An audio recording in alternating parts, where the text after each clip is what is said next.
taking a walk in quite a ferocious storm, and you might be able to hear the wind, so I'm going to speak quite loudly. I just came out briefly because it's been raging winds now, 70, 80 miles an hour for since last night and throughout the night and throughout today. So I'm not driving, I've just come out for a little walk to get some fresh air, but it's fantastic out here.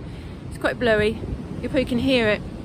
But it really made me think last night, because when a storm comes in, everyone gets a bit worried that we're going to get power cuts or we can't travel, or disruptions to our life and how we can survive. And where I am in Britain, there's not much put in place to help us. We're just not prepared for snow or anything. We get warnings about dangerous weather now, and what we could do, keep yourself inside, make sure you've got supplies. But we're coming to an age where we're going to get more and more storms, hurricane-style winds. I mean, it's fantastic, isn't it? But you've got to be careful.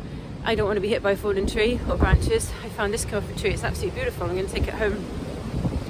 I do love being alive, and I love the earth and everything she brings. And it makes you remember that you are on a planet and you are a human being, a living being. Animals prep for the winter, they hibernate, they store, they eat more, they move more, they keep warm. I thought about these trees last night, and I thought, well, how did they stand up throughout all these storms? How do they not freeze in the winter?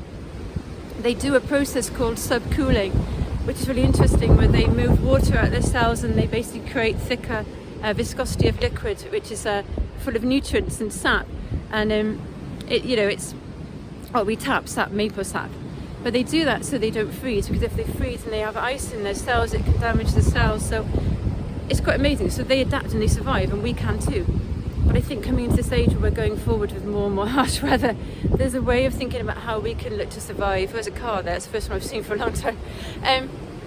How we can survive, and actually remembering that, this makes us feel more vulnerable, but that we are a species that's really strong, has come through like thousands and thousands of years of different weathers and different climate changes, and we can survive.